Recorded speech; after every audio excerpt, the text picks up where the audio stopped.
satu Tamban, Bapak Haji Abdan SPD, yang kami hormati Bapak Ibu beserta rombongan dari SMA Negeri 1 Tamban, seluruh staf tenaga pendidik dan kependidikan yang hari ini bersedia dan hadir dalam rangka kegiatan studi guru yang merupakan salah satu program yang dilakukan oleh SMA Negeri 1 Tamban yang kami hormati Bapak Ibu guru tenaga pendidik dan pendidikan SMA Negeri 1 Karangkan, yang saya hormati Ibu Kepala Tenaga Administrasi Sekolah Ibu Minawati dan seluruh hadirin yang berada di tempat ini yang saya muliakan. Pertama-tama mari kita memanjatkan rasa puji dan syukur kita kepada Allah Subhanahu wa taala, di mana pada kesempatan yang cerah dan baik ini kita dapat berkumpul di sini dalam kondisi yang sehat, dalam kondisi yang terjaga semangatnya. Mudah-mudahan apa yang kita harapkan dari tujuan kegiatan ini bisa kita capai yang bermanfaat untuk kita semua.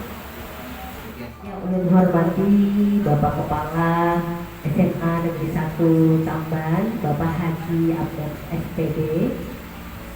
Yang ulun hormati Bapak Ibu Wakil Kepala Sekolah, tim Komite Pembelajaran, Kepala Tenaga Administrasi Sekolah, dan juga Bapak Ibu tenaga pendidik di Sekolah Penggerak SMA Negeri 1 Karangkan. Yang ulun hormati Bapak Ibu tenaga pendidik dan tenaga kependidikan di SMA Negeri 1 Tamban, satu rombongan habis sekolahan. Siapa menjagai? Ada bapak malahan. Alhamdulillahirabbil alamin. Puji dan syukur tidak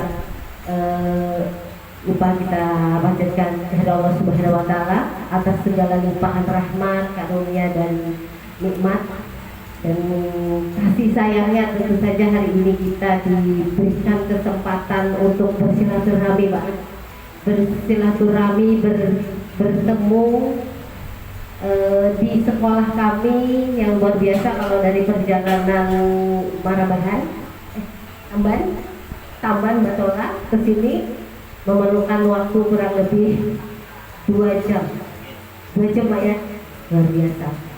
Tentu saja ini berkat ridho dan izin Allah sehingga Bapak Ibu semua bersemangat dan dalam keadaan sehat walafiat, tidak kurang satu apapun. Salawat dan salam tidak lupa kita haturkan pada junjungan Nabi besar Muhammad SAW beserta kerabat, sahabat dan pengikut beliau hingga yaumil qiyamah. Bapak ini mungkin mengingat waktu, mungkin kita akan sedikit memberikan gambaran, mungkin secara detail tidak cukup waktu Bapak Ibu, karena banyak sekali sebenarnya yang harus kita gali dan kita paparkan jika memang kita ingin membahas tuntas. Tetapi mungkin sedikit banyaknya memberikan gambaran kepada Bapak Ibu nanti seperti apa sih program sekolah penggerak yang sudah kami jalankan, terutama dalam implementasi kurikulum Merdeka. Kami sebelum mentransfer pengetahuan atau informasi tentang program sekolah penggerak, kami begitu keluar SK sebagai sekolah penggerak itu langsung membentuk komite pembelajaran. Jadi sesuai arahan dari direktorat, kita membentuk komite pembelajaran dan mendapatkan pelatihan selama kurang lebih sebulan setengah, yaitu 132 JP untuk menuntaskan semua materi yang nantinya dari komite pembelajaran ini membantu mendampingi Bapak Ibu guru dalam persiapan penyusunan modul proyek, modul ajar, persiapan asesmen, persiapan pelaksanaan P5-nya, termasuk juga persiapan asesmen diagnosis yang kita lakukan di awal masuk siswa baru. Seperti itu Bapak Ibu. Ulun yakin Bapak Ibu di sekolah sudah menjalankan kurikulum Merdeka.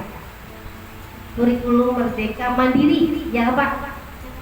Ya, kurikulum merdeka mandiri secara berubah belajar berubah. Wah, luar biasa. Ulun beri aplaus dulu buat Bu Puan Pian. Ternyata sudah kurikulum merdeka berubah. Assalamualaikum warahmatullahi wabarakatuh. Alhamdulillahirrahmanirrahim. Sallallahu alaihi wasallam. Sayyidina Muhammad wa alihi wa sahbihi ajmain. Yang terhormat Ibu Kepala SMA Negeri 1 Karangintan, Bapak dan Ibu Wakil Kepala SMA Negeri 1 Karangintan, Bapak Ibu,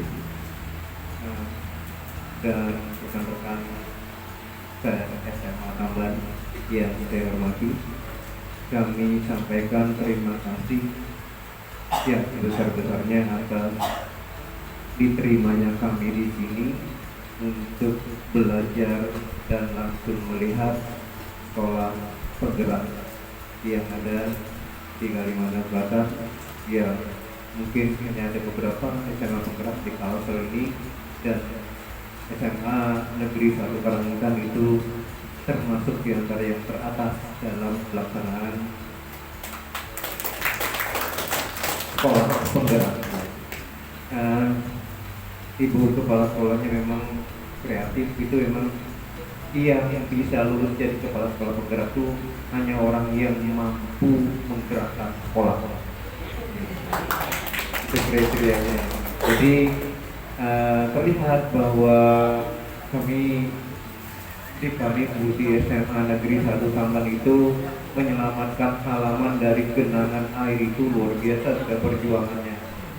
Menanam pohon itu kalau tidak ditinggikan, nanti kalau musim banyu dalam buai sudah garing tanamannya buai.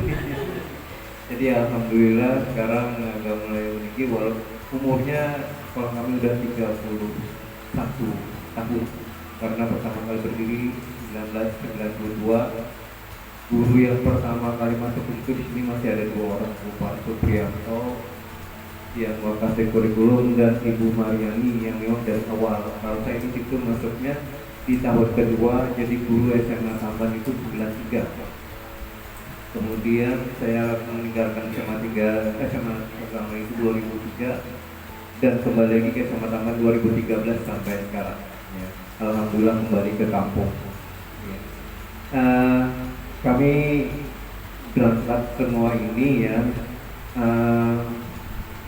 dengan maksud agar kami bisa melihat alam luar. Kami jauh dari yang namanya orang yang ke Tamban itu bayangannya jauh dari Tamban dari kalau dari sekolah kami bis nggak bisa, mobil yang biasa kayak Pansan itu baru bisa. Kalau bis nggak bisa, jalannya memang masuk ke jalan kelas kabupaten. Jadi yang jalan kelas provinsi itu 4 kilo dari sekolah kami, itu baru bisa mulai. Nah kalau dari situ ke dinas tadi itu 2,5 jam, kemudian ke sini kurang lebih setengah jam ya.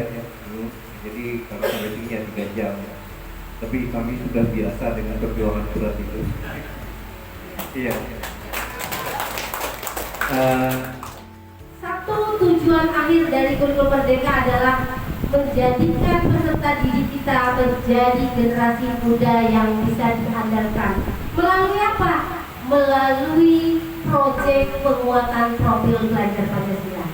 Makanya kurikulum merdeka itu ada yang namanya intrakurikuler, ada yang namanya co-kurikuler dan ekstrakurikuler. Mungkin kalau intrakurikuler sama ekstrakurikuler Bapak Ibu sudah paham, dan itu sudah dijalankan di kurikulum 2013. Yang membedakannya adalah pada proyek penguatan profil belajar Pancasila, kegiatan co-kurikuler. Nah, ini yang nantinya perlu strategi khusus Bapak Ibu di dalam menerapkannya, karena waktunya alokasinya sedikit, sangat sedikit, dan kita harus menuntaskan semua target pencapaian hasil kurang lebih 1 fase, dan itu sangat-sangat perlu gerak cepat, perlu betul-betul tim fasilitator, tim kolaborasi yang sangat solid. Kita ini sedikit gambaran Bapak Ibu bahwa guru yang luar biasa itu adalah bukan guru yang serba tahu segalanya, tetapi mereka yang mau merefleksikan dan berkolaborasi dirinya sehingga lebih baik dari hari kemarin. Kita beri aplaus dulu. Simpel saja. Jadi kita tidak perlu harus terlalu muluk-muluk. Yang penting kita mau berubah setiap hari. Kemudian Bapak Ibu, ini sedikit gambaran tentang komunitas belajar yang sudah kami jalankan. Nanti mungkin perlu sedikit memberikan gambaran tentang kegiatannya apa saja. Ini adalah jadi materinya, Bapak Ibu, di komunitas belajar itu materinya bebas. Buku hasian atur enak ya, materinya apa? Seperti yang kami lakukan tadi, mulai dari pengisian feedback juga kami mendampingi, kami bimbing. Kemudian kesepakatan kelas. Ini break. Nah, ini salah satu contoh Bapak Ibu. Kami semua diabadikan di YouTube. Jadi kalau Bapak Ibu buka YouTube SMA 1 Marintan, semua kegiatan kami terbaca, tergambar. Baiklah Bapak Ibu sekalian, kemudian tadi yang disampaikan oleh Ibu Kepala Sekolah tentang gambaran bagaimana kegiatan-kegiatan implementasi kurikulum merdeka yang dikembangkan di SMA Negeri Karangtang secara gamblang, dan ini adalah merupakan gambaran umum yang beliau sampaikan.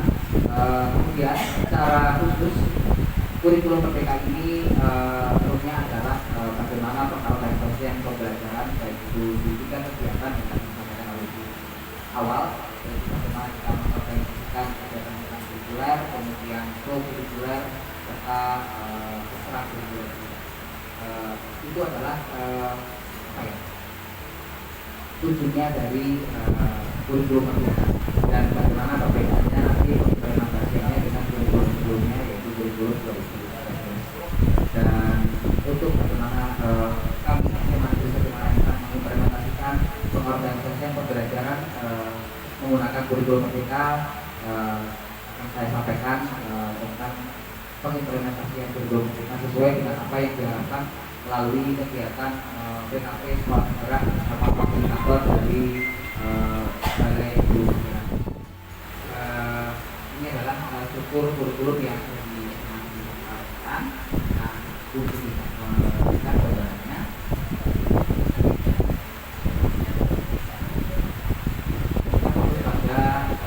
Ini apa namanya, yang berwarna hijauan ini adalah struktur kurikulum nasional jurusan Pramuka untuk kurikulum merdeka di kelas 10. Jadi pengorganisasiannya kami bagi menjadi 2, yaitu pembelajaran ekstrakurikuler dengan alokasi waktu yang sesuai dengan ketentuan Permen nomor 56 tadi dengan T5.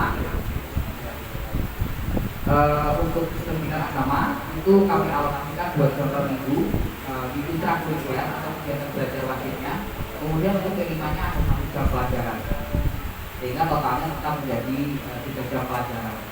Dan demikian juga dengan mata pelajaran lain, kecuali 3 mata pelajaran yang saya sebutkan: pendidikan agama, pendidikan Pancasila, kemudian bahasa Inggris dan asli.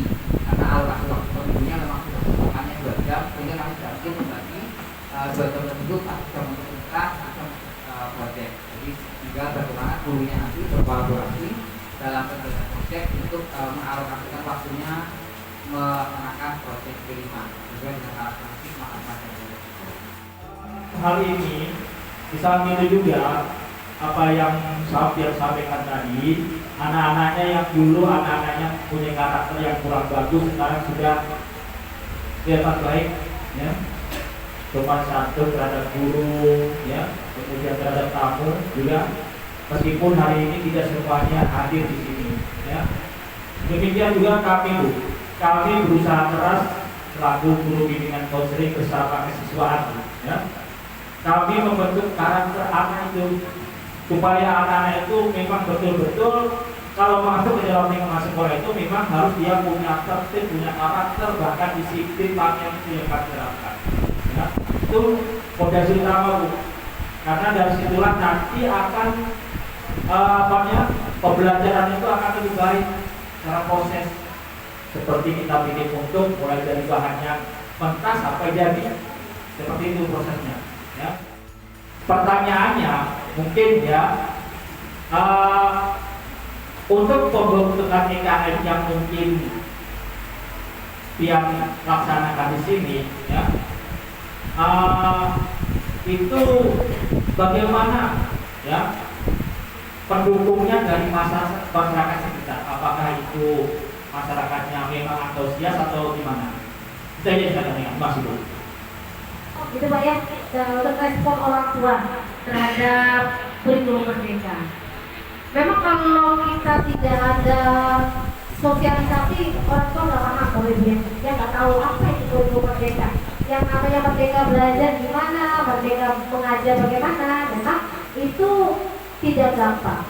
Pertama yang harus kita lakukan adalah kita mengumpulkan orang tua, seluruh orang tua, 10, 11, 12, untuk sosialisasi, menyampaikan program-program sekolah dan juga termasuk yang berhubungan dengan implementasi kurikulum merdeka ini. Sehingga kami tidak bisa mengabaikan peran orang tua.